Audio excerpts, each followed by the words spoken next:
Hello everyone, my name is Sudhanshu Kumar. I'm an AI researcher working at the intersection of technology and society. Welcome to my channel Intellectual, where we discuss about intellectual stuff in a fun and interesting way. So the topic of today's discussion is attention extraction machine. So I'm going to say this as clearly as directly as possible. Okay. So you can see on the screen, the statement is connection is the most reinforcing thing that you can give to a user, and attention is the most reinforcing thing that you can give to a platform, right? Can't make it any simpler than that. And this asymmetry is actually responsible for the power imbalances in your relationship with social media today, right? And social media is a place where you surrender your time, your data, your emotional energy, but you retain the illusion that you are actually building a pure genuine connection. Okay. So we have to understand that what we are going to talk today is basically about parasocial relationship and platform capitalism. Right. Now, parasocial relationship is a one-sided emotional connection where you feel intimacy with someone who doesn't know you exist actually. Right.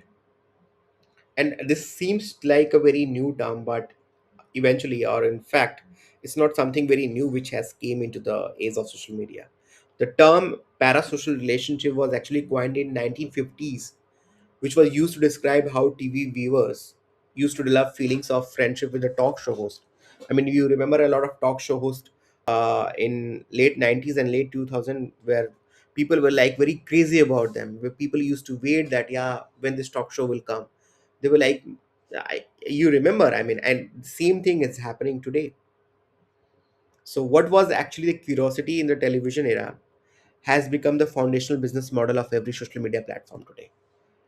And the fact is that unlike television, today social media creates the illusion that you have a constant direct access to the people you follow, right?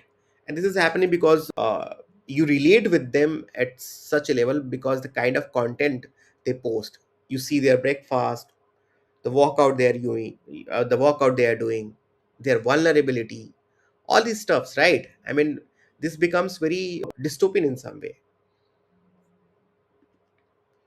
And the fact is that because they sometimes reply to your comment or like your post, you start to believe that this is a reciprocal relationship. But it's not. It never was actually. And the platform that you use is actually designed in such a way that you feel that. Okay. So that's the catch actually here. So let me connect this to the economic framework we use for relationships. In relationships, people actually enter into relationship when they exchange unequal goods of comparable value, right? I mean, sometimes things are not very equal. I mean, you give resources to the people, in return you get affection from them, right? These kind of not comparable, but yeah, you exchange. I mean, you give something and you get something, right? But parasocial relations are actually different. In parasocial relationship, unequal goods of radically incomparable value are actually exchanged. For instance, what you provide to your followers, what you provide to the people you follow, right? Okay, so what you provide them attention. By how? By watching their videos and reels, by liking them, by commenting them, by sharing them on other social media platforms, right? You also give some sort of emotional investment as well. And how you give emotional investment? By caring about their life, defending them on social media, fighting with the people who don't follow them or who don't like them, also feeling then what they are actually feeling when they get emotional on social media, right? Sharing videos which are very emotional in nature. You're also giving them data, your engagement patterns, what kind of content you prefer, what are your emotional triggers, right? You're also giving them social proof, kind of validation, because your follow counts as credibility for them, right? If you're following, it means they are credible.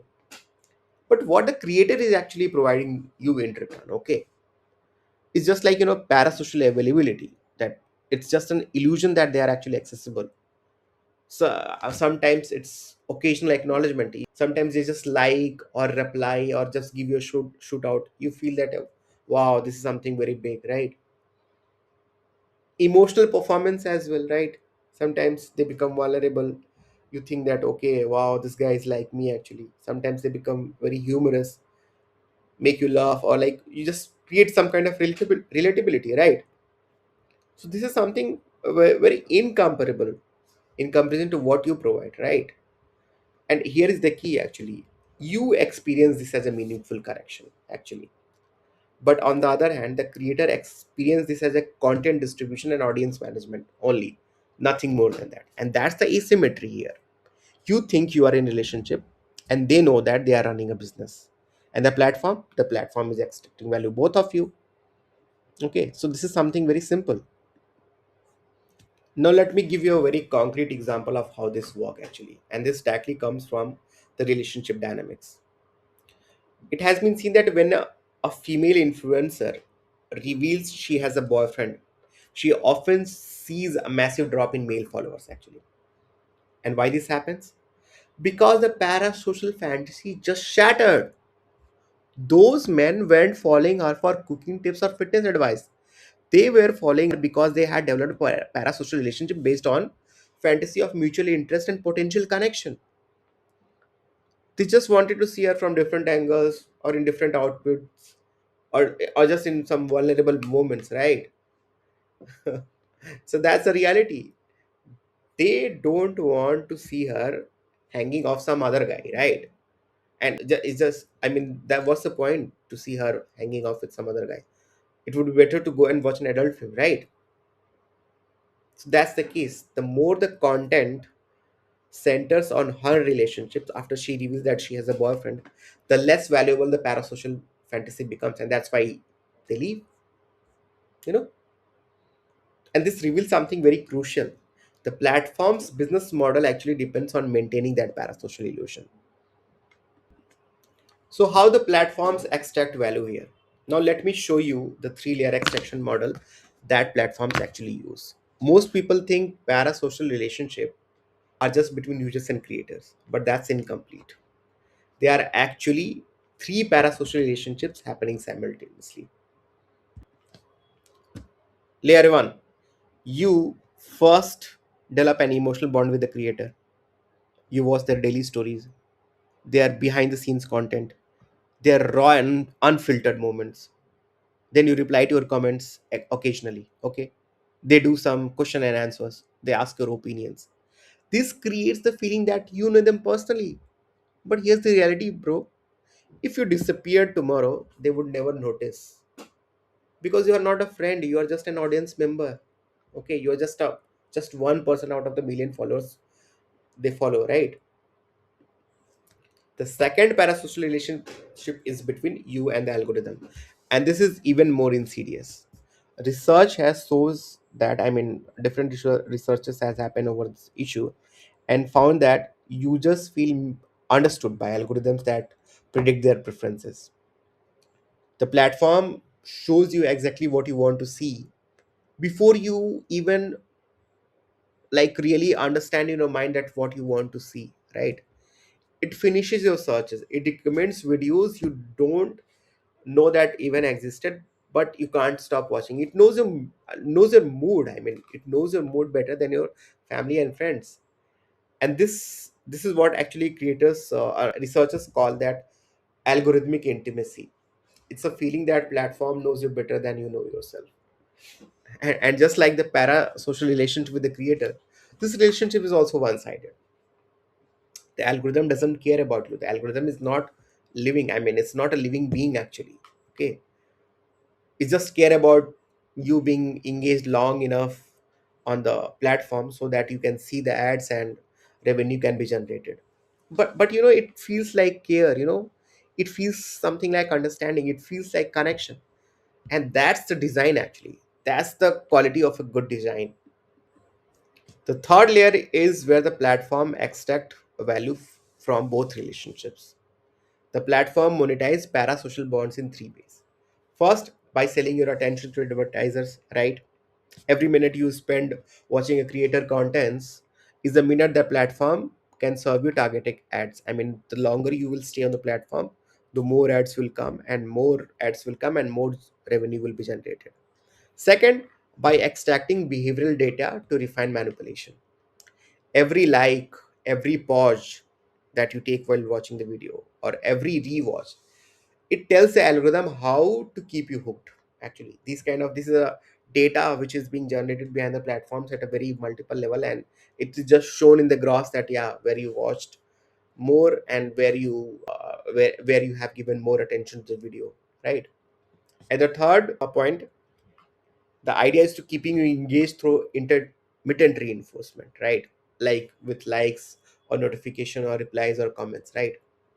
So these actually work like the slot machines in the casino. Okay, you never know when the next win is coming, so you keep checking, right? So you just, like, try once more, try one more again, like, this happens, right? And all of this is built on the para social illusion that you are connecting with the people, but you are not connecting with the people. You are just feeding an attention extraction machine, nothing more than that. So yes, you are not connecting with the people, you are just feeding an attention extraction machine. So let's come to another concept that is called as the lonely algorithm problem. The three feelings platform need to have it, right? And this is going to be very interesting, right? Let me tell you why this matters. Okay, platforms don't just want you to watch content. Okay, they want you to feel three specific feelings. Okay, first is that seen and validated. Okay, platforms need you to feel seen and validated so that you keep posting, right? Every like, every comment, every share just gives you a kind of dopamine, right?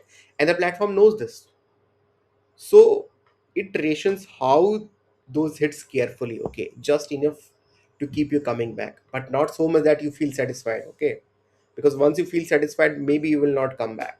That's the idea. The second is to keep you insecure and incomplete.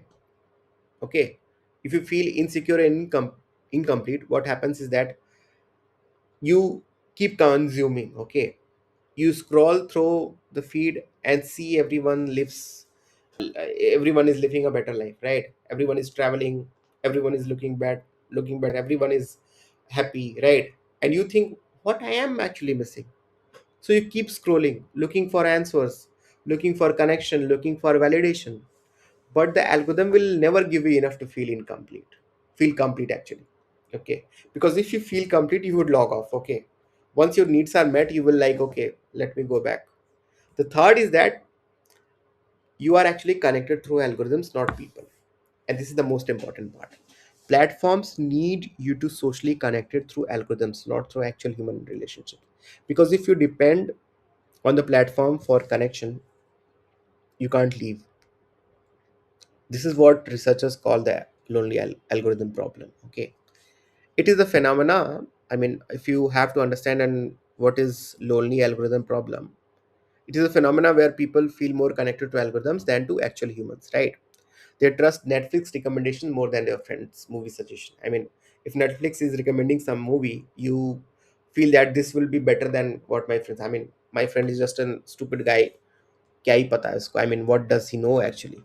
Okay, so they trust Netflix recommendation. I mean, most of the people, it has been seen that people will trust more on Netflix recommendation than on the friends movie suggestion.